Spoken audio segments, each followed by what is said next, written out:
하나님께서는 예수 그리스도를 증거한 이유로 반모라는 성으로 유배된 사도 요한을 그곳에 방치하지 아니하시고 하나님의 영, 즉 성령으로 사도 요한을 만나주시고 또 사도 요한과 함께 교제하셨습니다. 하나님께서 반모라는 성으로 유배된 사도 요한에게 주의 날 주의 영으로 사도 요한을 감동시켜 주셨는데, 하나님께서 하나님의 영으로 사도 요한을 감동시키신 것은 하나님께서 이 땅에 있는 교회들, 그리고 교회에 속한 목사, 그리고 교회의 지체인 성도들에게 하나님께서 들려주시기를 원하시는 말씀들을 그들에게 대언케 하시기 위함이었습니다.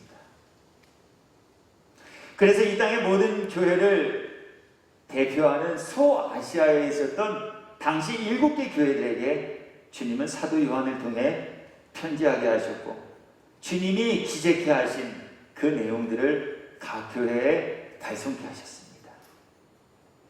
그리고 하나님께서는 이제 하나님의 영으로 사도 요한을 다시 한번 감동시키사 주님께서 이미 예고하신 이 세상의 끝날, 즉 주님이 다시 오실 그 재림의 때 이 땅에선 어떠한 일들이 일어나게 되어질 것인가 라고 하는 부분도 사도 요한에게 보이셨고, 사도 요한을 통해 우리들에게 들려주시며 알려주고 계십니다. 그 첫 번째 현상은 흰말을 타고 등장한 적 그리스도, 거짓 선지자의 출현이다라고 하였습니다. 주님의 다시 오심의 때가 가까워지면 가까워질수록 이 땅에서는요, 적 그리스도, 예수를 적대하는, 그리고 복음을 경효히 훼손하여 복음의 본질을 훼손하고 망각해 하는 거짓 선지자들이 출현하게 될 것이라는 이야기예요. 두 번째는 붉은 말을 탄 자를 주님이 등장시키시면서 세상의 끝날, 즉 주님이 다시 오실 그 재림의 때가 임박할수록 이 땅에는 각처에서 전쟁, 그리고 재난의 소식들이 들려지게 될 것이다, 이렇게 알려주셨어요. 그러면서 주님은 이러한 일들이 이 땅에 발생하게 되어질 그 이야기와 내용들을 우리들에게 전하시며, 이것을 듣게 하심은, 이것을 전하게 하심은 우리로 하여금 두려움과 염려 가운데 거하게 하시기 위함이 아닌, 이러한 징조들을 보면서 주님의 오심이 점점 가까워지고 있는구나 라고 하는 것을 우리들에게 깨닫게 하시고, 그 깨달음을 입은 이들이 주님의 다시 오심의 그 날을 무방비 상태로 맞이하는 것이 아닌 준비함으로 맞이하는 이들로 삼으시기 위하여서 주님이 다시 오실 때쯤에는 이 세상에서 이런 일들이 펼쳐지게 될 것입니다. 그러니 그러한 일들을 보실 때마다 주님의 오심이 점점 가까워지고 있는군요, 깨달으시고 주님의 다시 오심의 날을 준비하는 이들이 되십시오 함을 우리들에게 교훈하셨습니다. 마태복음 24장 42절부터 44절까지의 말씀에서도 그렇게 예수님께서는 이 세상의 끝날이 도래하게 될 것을 제자들에게 예고하시고 난 이후에, 제자들이 그렇다면 예수님, 이 세상의 끝날에는 어떠한 일들이 일어나게 되겠습니까? 우리가 무엇을 보아서 주님이 예고하시고 말씀하신 이 세상의 끝날이 다가오게 됐구나라고 하는 것을 알겠습니까? 그리고 예수님 세상의 끝날이라고 말씀하시니 우리들 마음이 너무 두렵습니다. 우리들에게 걱정과 염려가 찾아오게 됐습니다. 과연 예수님, 우리들에게 왜 세상의 끝날이 도래하게 됨을 알려주시고 예고하셨습니까? 이렇게 묻는 제자들에게 그것을 말씀하신 이유와 목적하심을 이렇게 알려주시기도 합니다. 말씀 읽어드립니다. 그러므로 깨어있으라. 주님이 세상 끝날이 있을 것을 예고하신 이유는 우리로 하여금 깨어있는 자로 삼으시기 위함이었다는 거예요. 세상 끝날이 다가오게 될 것이니 비상식량을 준비하고 도피처를 마련하고 전쟁으로부터 피할 곳을 빨리 찾아 준비하게 하시기 위해 세상 끝날 있음을 예고하신 것이 아니라 깨어있는 이들로 삼으시기 위해 주님은 세상 끝날이 도래하게 될 것을 말씀해 주셨다는 거예요. 목적하심이 여기에 있어요. 우리에게 주님이 찾으시는 모습은 깨어있는 이들이 되는 것이라는 거예요. 왜냐하면 어느 날에 너희 주가 임하는지 너희가 알지 못하기 때문이다. 그러므로 깨어있으라. 그러시면서 주님은 이렇게 말씀을 이어가십니다. 너희도 아는 바니 만일 집주인이 도둑이 어느 시각에 올 줄 알았더라면 깨어있어 그 집을 뚫지 못하게 하였으리라. 이러므로 너희도 준비하고 있으라. 두 가지의 것을 명하고 계시죠. 깨어있으라, 준비하고 있으라. 이것이 마지막 주님의 재림의 때와 이 세상에 끝이 있음을 알리신 이유와 목적함이시다 하는 것을 우리에게 다시 한번 조언하고 계셔요. 오늘은 하나님께서 세상 끝날이 임박할 때 이 땅에 일어날 또 다른 현상, 또 다른 징조로서 우리들에게 검은 말을 탄 자가 출현하게 될 것이다 라고 알리십니다. 다시 본문으로 삼은 계시록 6장 5절과 6절 말씀을 읽어드립니다. 첫 번째, 두 번째 인을 떼주셨어요. 이제 세 번째 인을 주님이 떼어주시면서 그 세 번째 인 안에 어떠한 내용이 담겨 있는가 라고 하는 것을 요한에게 들려주시고 보여주고 계십니다. 내용은 다음과 같습니다. 셋째 인을 떼실 때에 내가 들으니 셋째 생물이 말하되 오라 하기로 내가 보니 검은 말이 나오는데 그 탄 자가 손에 저울을 가졌더라. 손에 저울을 든 한 사람이 검은 말을 타고 등장하는 모습을 주님이 요한에게 보여주시면서 바로 주님이 다시 오실 때가 도래할 때 이 땅에서는 손에 저울을 든 검은 말을 탄 자가 출현하게 될 것이다 라고 알려주십니다. 그렇다면 손에 저울을 든 검은 말을 탄 사람, 이것은 무엇을 뜻하는 것일까라고 하는 거예요. 세상 끝에 어떤 징조가 나타남을 우리들에게 알리시기 위해 검은 말을 탄 이 손에 저울을 든 사람을 주님은 상징물로 요한에게 보여주셨을까라고 하는 거예요. 여기에서 검은 말은 기근을 뜻하고 있습니다. 기근, 먹을 것이 없어지는 상황 말이에요. 사람들이 음식물을 섭취 못하여서 굶주리는 일당하는 이러한 현상 말이에요. 이게 바로 오늘 검은 말이 뜻하고 있는 의미입니다. 에레미야 애가의 말씀을 통하여서 검은 말이 기근을 상징하는 것이 되어짐을 이렇게 확인하고 또 알려드리도록 하겠습니다. 에레미야 애가 4장 8절의 말씀입니다. 이제는 그들의 얼굴이 숯보다 검고 검어졌어요. 검어진 얼굴, 검은 상태, 흑색이 되어진 이 얼굴빛. 왜 그들의 얼굴빛이 숯불처럼 검게 되었을까요? 그들의 가죽이 뼈들에 붙어 막대기같이 말랐으니 어느 거리에서든지 알아볼 사람이 없도다 라고 하시면서 그들이 이렇게 되어진 이유, 즉 얼굴빛이 검게 변한, 그리고 성경에서 말하는 이 검은 빛이라는 것이 상징하는 의미, 그것이 무엇인가라고 하는 것을 이제 이어지는 에레미야 애가 5장 10절의 말씀을 통해 이렇게 또 우리들에게 알려주십니다. 굶주림의 열기로 말미암아 우리의 피부가 아붕이처럼 검은입니다.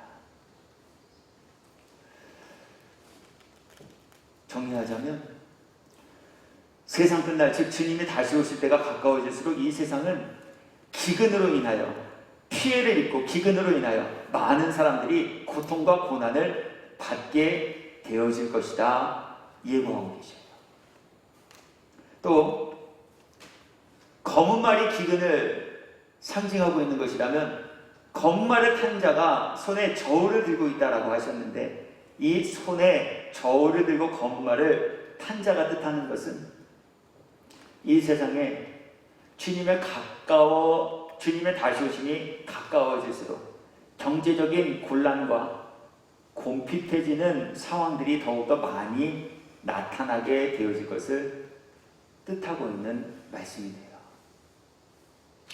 검은 말을 탄 자가 손에 저울을 들었습니다. 그가 손에 저울을 든 이유가 무엇입니까? 양식을 구하는 이들에게 그가 양식을 팔기 위하여 손에 저울을 들고 있었습니다. 그런데 그가 파는 양식과 그 양식을 얻기 위하여 지불해야 할 그 양식에 상당하는 액수, 즉 금액을 보니 밀 한 대에 한 데나리온이다. 성경이 이렇게 말합니다. 여기서 밀 한 대는요, 성경에 쓰여졌어요.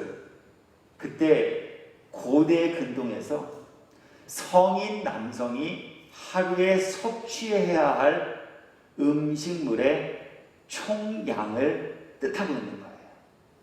여러분 하루에 얼마나 잡수십니까? 뭐 요즘 웰빙이다 하여서 건강을 위해 배가 고파도 소식하시는 분들 계실 거예요. 뭐 시간이 없어서 하루에 한 끼, 혹은 다이어트를 위해서 하루에 두 끼 뭐 하시는 분들 계실 거예요.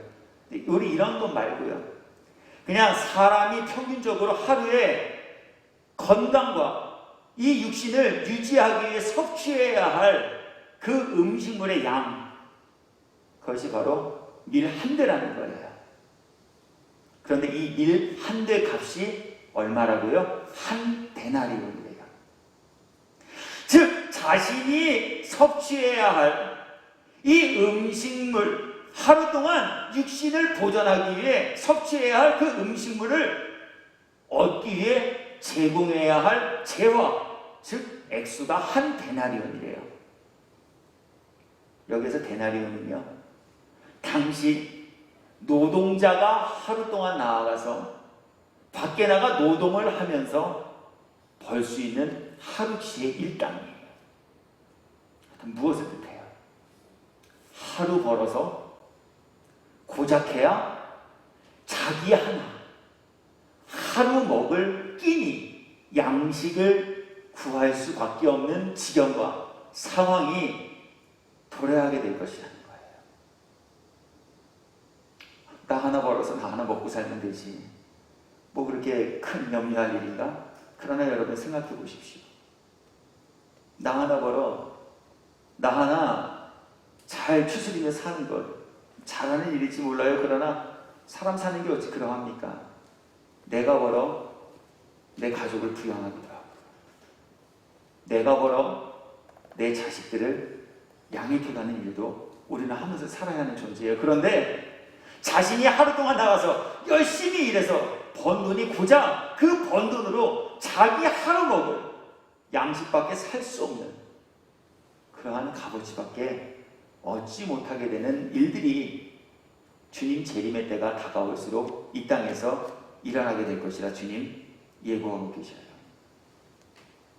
그래서 재림의 때가 가까워질수록 이 땅에는 기근의 소식들이 점점 더 많아지게 됩니다.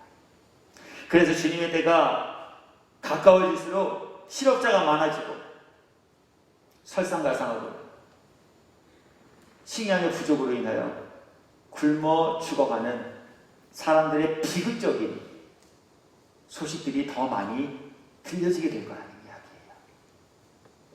레위기 26장 26절의 말씀을 읽어드릴게요. 내가 너희가 의뢰하는 양식을 끊을 때, 오늘 하나님께서 작정하신 이 일, 그 일이 무엇인지를 보여주고 계시잖아요. 하나님이 하시는 일이에요. 하나님이 이 땅에 기근을 보내셔요. 하나님이 사람들이 양식을 얻지 못하도록 거두어 가시고 막으실 거라는 거예요. 하나님의 계획 가운데에서 일어날 그 일들이에요. 그 일들이 이 땅에 펼쳐질 때 이 땅에서는 어떠한 일들이 생겨질까라고 하는 것을 이미 주님은 레위기서를 통해 우리들에게 예언해 주셨다는 거예요. 그 내용이 바로 레위기 26장 26절이에요. 내가 너희가 의뢰하는 양식을 끊을 때 하나님께서 끊으셨어요, 양식을. 그랬더니 어떠한 일이 생길까요? 10 여인이 한 화덕에서 너희 떡을 구워 저울에 달아주리니 너희가 먹어도 배부르지 아니하리라. 굶주림의 상태 지속된다는 거예요. 하루 이틀이 아니에요. 먹고 싶지 않아서 끼니를 거르는 것이 아니에요. 먹고 싶으나 먹을 것이 없어 굶주려야 하는 이 극한의 위기가 이 땅에 도래하게 될 것이라는 거예요. 에스겔서 4장 16절과 17절의 말씀을 통하여서도 주님은 예고하십니다. 또 내게 이르시되 인자야 내가 예루살렘에서 의뢰하는 양식을 끊으리니 백성이 근심 중에 떡을 달아 먹고 두려워 떨며 물을 데워 마시다가 떡과 물이 부족하여 피차에 두려워하여 떨며 그 죄악 중에서 쇠퇴하리라. 오늘 주님께서 주님 재림의 때가 다가올 때 이 땅에서 나타날 현상이라고 보여주신 이 내용들을 지금 우리가 살고 있는 이 사회, 우리나라, 그리고 좀 더 나아가 이 지구촌, 전 세계의 나라에 한번 대입하여 생각해 보자는 말이에요. 우리나라는 아직 이렇게까지 어려움을 당하고 있지는 않지만요. 여러분, 지금 전 세계에서 음식을 먹지 못해 굶어 죽는 사람이 있다라고 하는 것을 여러분은 혹시 알고 계십니까? 아프리카의 난민들이 그래요.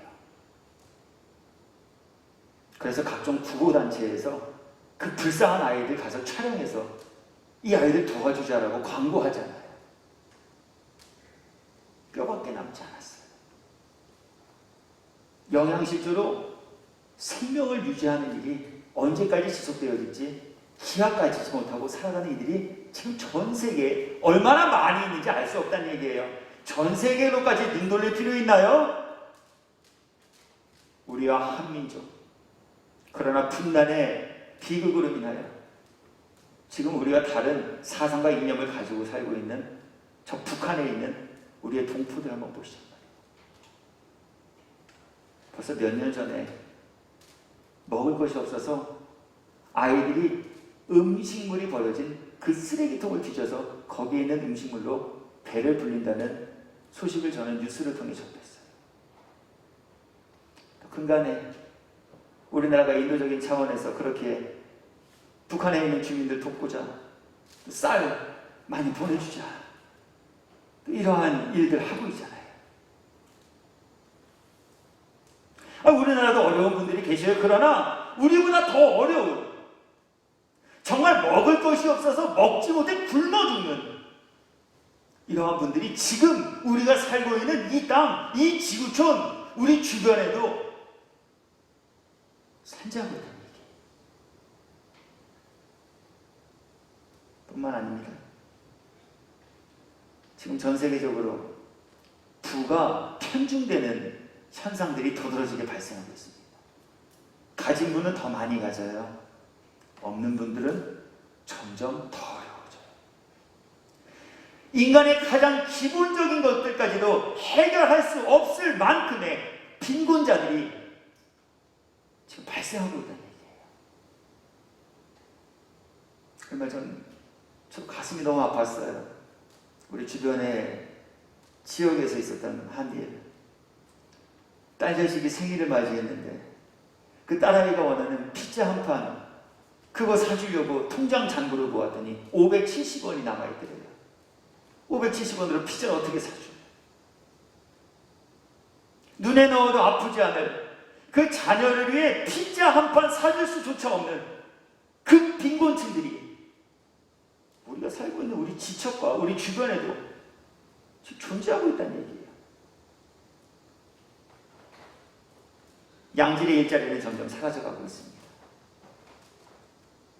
사람들이 일할 수 있는 자리를 기계가 대신해주고 있어요. 그리고 이러한 현상들은 날이 가면 갈수록 점점 더 심화되어질 것이다라고 모든 학자들이 입을 맞추어 미래를 예견하고 있어요.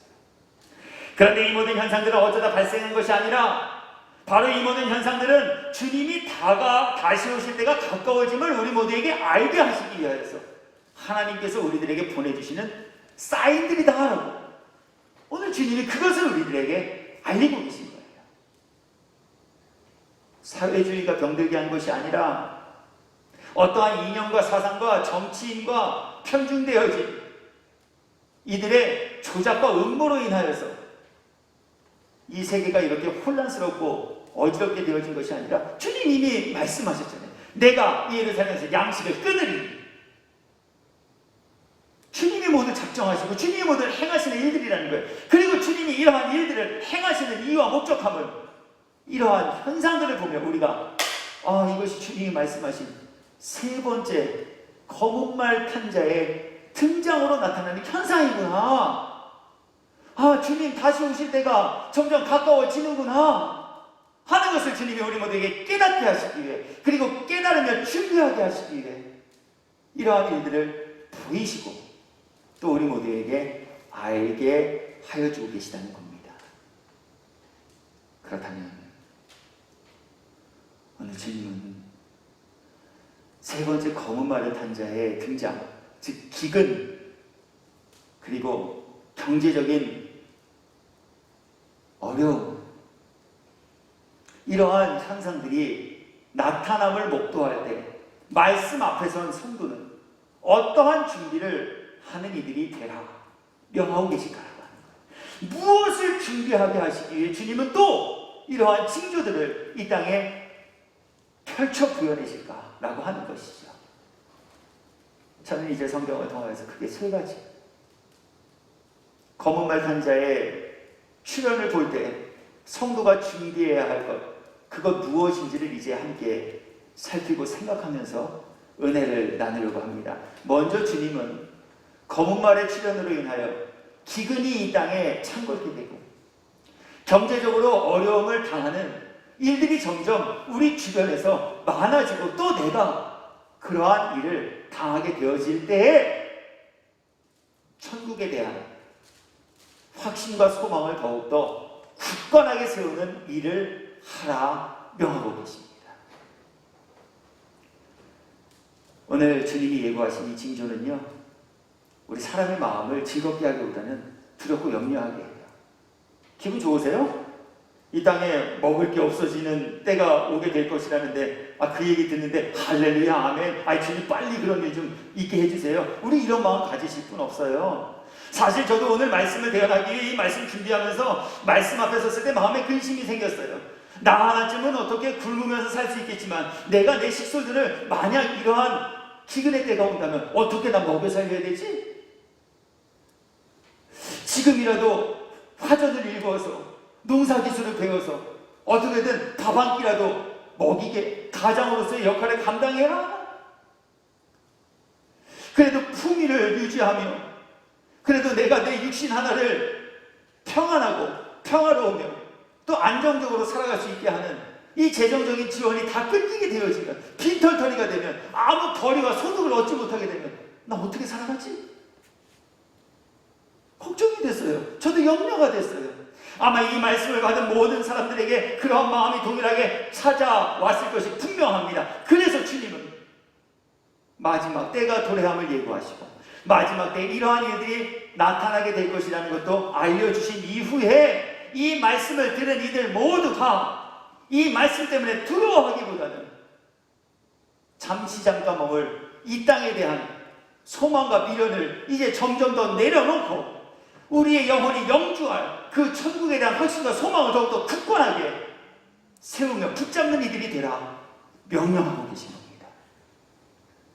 마태복음 6장 24절 이후의 말씀 읽어드릴게요. 그러므로 내가 너희에게 이르노니, 예수님이 제자들에게 무언가 말씀하셨어요. 무엇을 말씀하셨을까요? 기근으로 인해, 궁핍으로 인해 어려움을 당하게 되어질 사람들에게 오늘 주님 말씀하고 계셔요. 뭐라고 말씀하실까요? 목숨을 위하여 무엇을 먹을까? 무엇을 마실까? 몸을 위하여 무엇을 입을까? 염려하지 말라. 나는 너희들이 염려하지 않았으면 좋겠어. 이렇게 말씀하시지 않고 명령하셔요. 염려하지 마라. 염려는 우리 몫이 아니라는 거예요. 왜 그럴까요? 목숨이 음식보다 중하지 아니하며 몸이 의복보다 중하지 아니하냐? 공중의 새를 보라. 심지도 않고 거두지도 않고 창고에 모아들이지도 아니하되 너희 하늘 아버지께서 기르시나니 너희는 이것들보다 귀하지 아니하냐?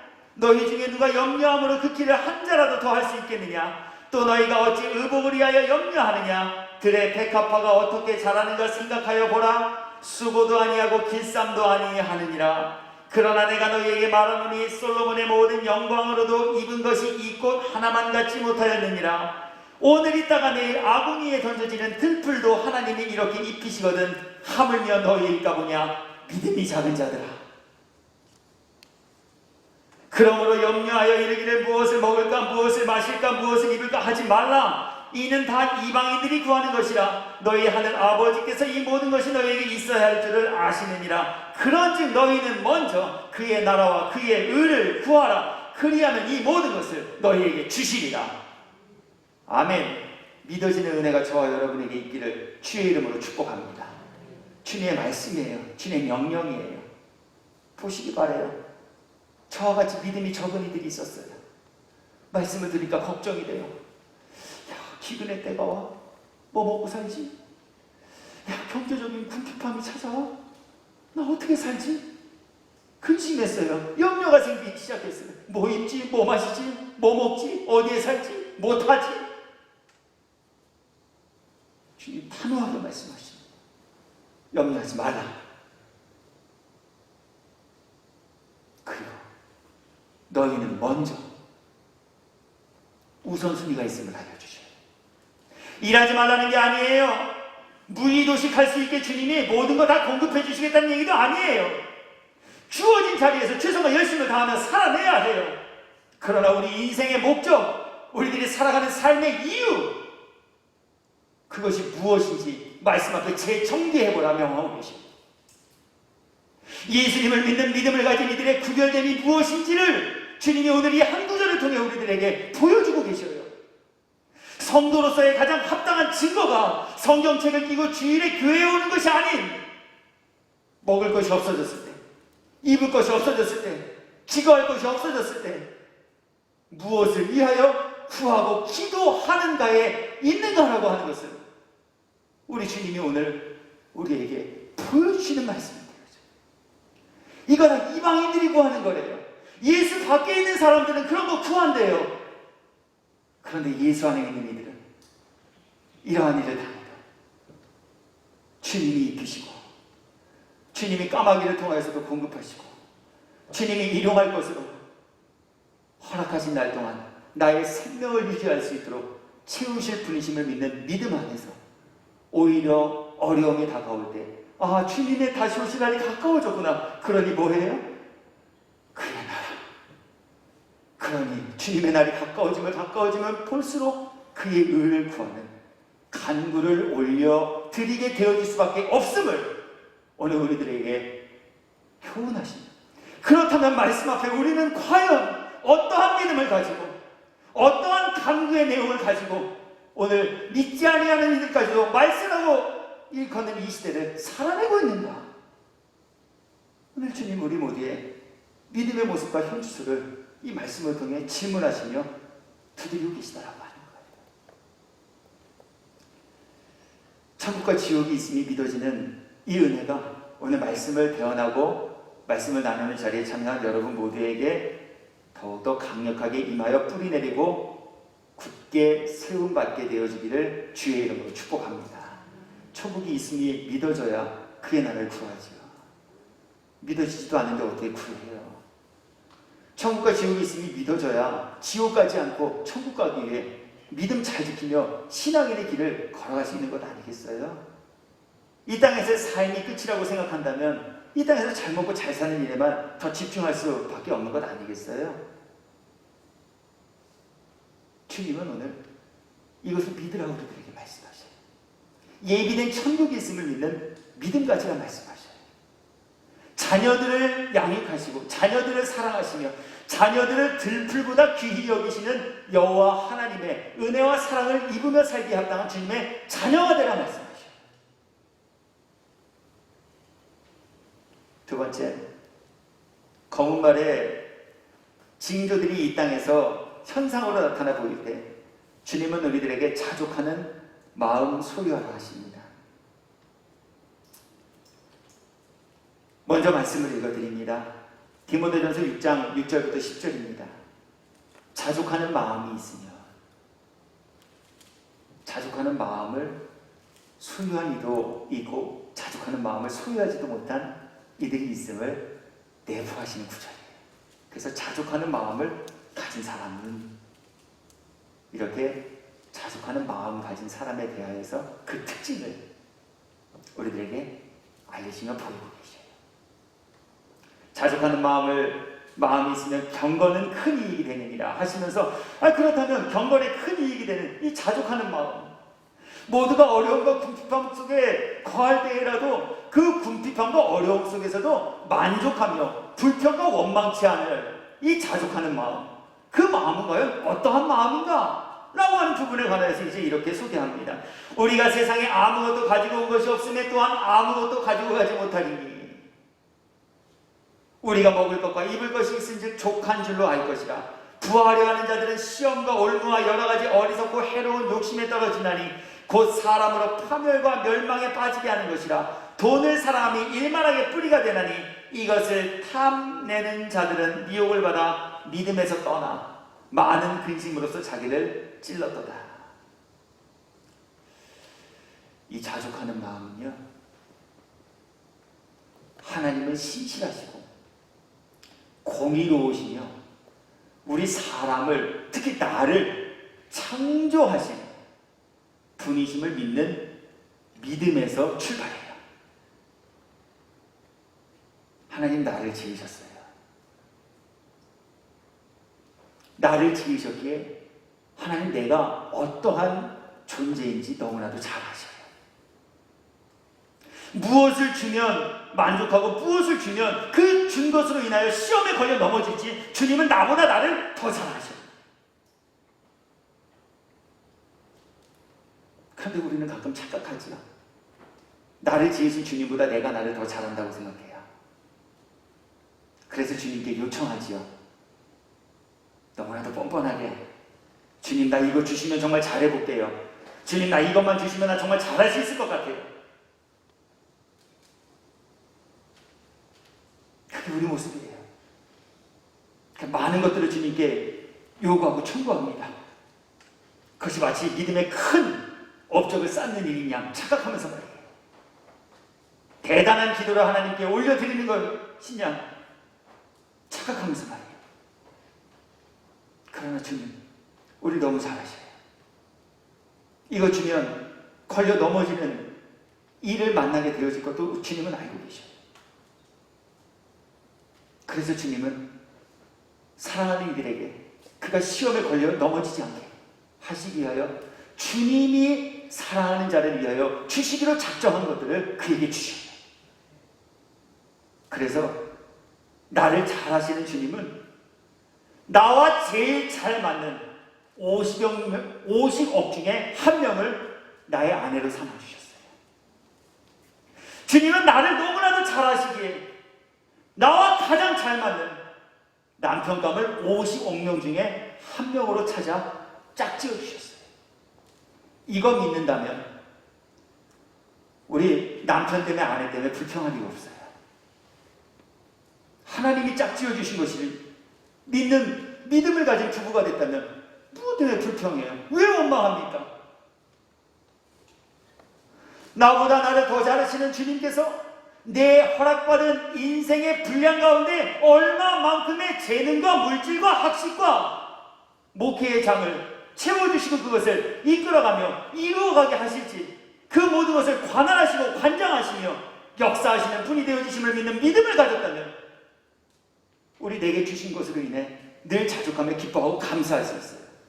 이것을 믿지 못하니까 우리는 자꾸 육신의 눈으로 상대를 바라보며 상대적인 박탈감과 상대적인 빈곤감 속에 거하게 되는 거예요. 왜 저 사람은 이만큼 가졌는데 난 이만큼밖에 못 가졌지? 왜 저 사람이랑 나랑 똑같이 하루 세끼밥 먹는데 저 사람은 저런 데서 목회하는데 왜 나는 이런 데서 목회하지? 왜 난 이만큼 배웠는데 이렇고 저 사람은 나보다 덜 배운 것 같은데 저렇지? 그러나 인생을 주관하시고 삶을 구원과 영생이 있는 자리로 인도하시기 위해 역사하시는 그 주님의 손길과 섭리가 있음을 믿는 믿음을 가졌다면 우리 내가 가진 소유와 내가 처한 상황과 환경 때문에 불평과 원망하지 않을 수 있어요. 이것이 자족하는 마음이에요. 이것이 믿음에서 출발하는 자족하는 마음이라는 열매로 완성되어지는 거예요. 설교했기 때문에 여러분 자족하는 마음을 가져야 됩니다. 그렇다고 자족할 수 있을까요? 설교를 들었기 때문에 여러분 자족하는 이가 되라 하십니다. 그러니 여러분 자족하는 마음 좀 가지세요. 그런다고 자족하는 마음이 생겨질까요? 그렇지 않아요. 하나님의 살아계심을 믿는 믿음이 우리로 하여금 자족하는 마음을 갖게 한다는 거예요. 궁핍해요. 먹을 것이 없어져요. 경제적으로 곤란함을 당했어요. 어떻게 자족할 수 있어요? 당장 먹고 살 것이 없는데, 당장 내 삶을 영위할 수 있는 물질이 하나도 남겨지지 않는데 어떻게 자족해요?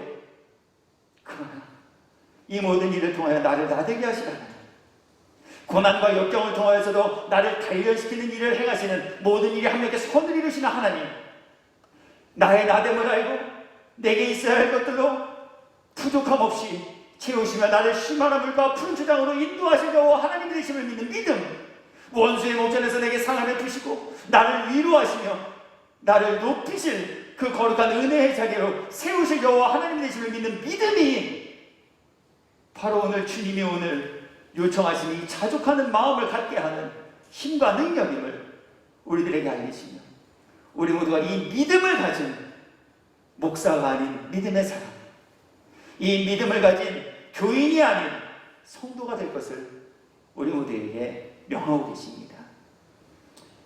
이 믿음 갖는 저와 여러분 되시기를 주님의 이름으로 축복합니다. 우리 입술로 마음의 불평을 쏟아내므로 입술에 죄가를 쌓아가는 이들이 되지 않기를 주 예수 그리스도의 이름으로 권합니다. 주님이 주신 마음은 불평이 아닙니다. 그리스도 예수 안에 있는 이들에게로 향하신 하나님의 뜻은 항상 기뻐함, 쉬지 말고 기도함, 범사에 감사함이라고 하셨습니다. 입술로만 주님의 뜻을 이루어드리는 이들이 되어주지 마시고 살아계신 여호와 하나님의 되심을 믿는 믿음 가운데 자족하는 마음으로 날마다 치움받고 새롭게 거듭나는 저와 여러분 모두가 되시옵소서. 우리 하나님을 기쁘시게 해드리는, 하나님의 뜻을 이루어드리는 그 거룩한 삶을 살아내는 저와 구별된 성도 여러분 되시기를 주 예수 그리스도의 이름으로 축원합니다. 끝으로 주님은 주님의 다시 오심의 때가 임박할 때 이 땅에 나타날 이 기근과 경제적인 공핍함이라는 징조들이 발생할 때에 그것들을 보며 우리 모두가 주님의 능력으로 덧입는 이들이 되라 하십니다. 우리 사람은요, 주님의 능력을 덧입지 못하면요, 주님이 바라시고 원하시는 뜻을 이루어드릴 수 있지 못합니다. 왠지 아셔요? 우리는 스스로 경건하고 의롭고 거룩하다라고 여기지만 우리는 주님의 능력으로 채움받기 전에는 날마다 주님의 뜻과는 반대되는 곳을 향하여 달려가기를 즐겨하는 속성을 가진 존재이기 때문에 그래요. 목사여도 예외가 될 수 없어요. 그 누구도 주님이 정하신 이 영적, 내적 원리 앞에서 예외가 될 수 없어요. 깨끗한 척 하는 것 뿐이에요. 언제라도 족쇄가 풀리면, 언제라도 주님의 지켜주심이 떠나게 되어지면 우리는 누구라도 죄악을 향해 달려갈 준비를 하며 살아가는 존재들이다라고 하는 거예요. 그래서 주님은 우리들에게 죄악의 길이 아닌 구원의 길을 향해 걸어갈 수 있도록 도우시는 하나님의 능력을 덧입으라 오늘 말씀하고 계셔요. 어려움과 근심할 만한, 두려워할 만한 모든 상황 속에서도 믿음을 저버리지 않도록 도우시는 하나님의 도우시는 능력의 정신 갑주를 입는 이들이 되라 명하고 계셔요. 보시기 바라요. 로마서 7장 21절 이하의 말씀입니다. 사도 바울의 고백과 간증이에요. 그러므로 내가 한 법을 깨달았노니, 바울이 깨달으신 것이 있어요. 뭐 깨달으셨을까요? 곧 선을 행하기 원하는 나에게 악이 함께 있는 것을 바울이 깨달으셨어요. 죽은 자를 살리는 일을 하셨던 분이에요. 사명을 생명보다 귀히 여기며 사셨던 분이에요. 복음 전파를 위해 40에 하나 감암매도 불사하며 복음 전하는 일에 매진하셨던 분이에요. 다메섹에서 빛으로 임하신 주님을 직접 만난 경험을 하신 바울이셔요. 근데 그분이 지금 고백해요. 나는 깨달았습니다. 내가 어떠한 존재인지 알게 됐습니다. 내 안에 두 개의 법이 있었습니다. 하나는 주님을 위해 살고 싶어하는 법, 하나는 자꾸 죄 지으며 살고 싶어하는 법. 이 두 가지가 내 안에 있었습니다. 내 지체 속에서 한 다른 법이 내 마음의 법과 싸워 내 지체 속에 있는 죄의 법으로 나를 사로잡는 것을 보는 거다. 오호라 나는 곤고한 사람이더라. 이 사망의 몸에서 나를 누가 건져내랴. 그런즉 내 자신이 마음으로는 하나님의 법을, 육신으로는 죄의 법을 섬기노라. 이런 바울께서 주님의 은혜 가운데 또 하나 깨닫고 갖추게 되신 믿음의 증거와 능력이 있었어요. 그에 대하여 이제 바울은 빌립보서 4장 11절과 12절을 통해 이렇게 간증하며 또 고백합니다. 내가 궁핍함으로 말하는 것이 아니니라. 어떠한 형편이든지 나는 자족하기를 배웠노니. 앞서 자족하는 마음을 가지라 말씀하셨잖아요. 근데 바울이 이 자족하는 것을 배우셨대요. 무엇으로 어떻게 배우셨을까요? 나는 비천에 처할 줄도 알고 풍부에 처할 줄도 알아. 모든 일 곧 배부름과 배고픔과 풍부와 궁핍에도 처할 줄을 아는 일체의 비결을 배우느라. 이거 배우셔야지. 세 번째, 거짓말 제한이 이 땅에 실현되어질 때 우리 믿음 지키며 살아낼 수 있어요. 이 일체의 비결 배우지 못하면 궁핍하고 공고해졌을 때 우리 믿음 저버릴 수밖에 없어요. 불평할 수밖에 없어요. 입술을 죄질 수밖에 없어요. 바울은 어떻게 이 일체의 비결을 배우며 체득하실 수 있었을까? 그에 관하여 바울이 그 비밀의 내용을 이렇게 알립니다. 내게 능력 주시는 자 안에서 내가 모든 것을 할 수 있느니라. 주님의 능력은요, 내가 하고 싶은 일을 하게 하시는 능력이 아닌 주님이 우리로 하여금 하게 하실 일을 할 수 있는 능력을 뜻해요. 주님, 나 이것 해보고 싶으니까 힘과 능력을 주시옵소서. 이 능력이 아닌 주님, 나 비천에 처할 때에 주님 배반할지도 몰라요. 주님 배반하고 싶지 않아요. 그러니 비천에 처할 때에도 주님 배반하지 않을 수 있는 능력 주세요. 나 배고프면 도적질하여 하나님 앞에 범죄할지 몰라요. 나 배고파 도적질하여 하나님 앞에 범죄하지 않을 수 있도록 하나님 비천에 처할 줄 아는, 풍부에 처할 줄 아는 일체의 비결, 그 능력을 제게 허락해 주세요. 나 목사지만 주님의 뜻을 구하고 묻기보다 내 생각과 내 목회의 비전과 철학을 더 많이 투영하고 실현하려는데 힘쓰는 모습 가지고 살 때 있어요. 주님, 내가 나의 꿈을 이루는 목회가 아니고 하나님의 소원하심을 이루어드리는 목회할 수 있도록 하나님 내게 능력 주세요. 나 좀 도와주세요. 그랬더니 주님이 자족하는 마음을 바울에게 입혀주셨어요. 일체의 비결을 배우셨대요. 그래서 배고파도 하나님 앞에 범죄하지 않고요. 지혜서의 기자인 잠언 기자의 말씀처럼 배가 불러 여호와 하나님을 모른다 할까? 하나님 앞에 범죄하지도 않는 견고한 구원에 이르게 할 참 믿음을 바울은 지키고 세우며 사실 수 있으셨다. 오늘 간증하고 있어요.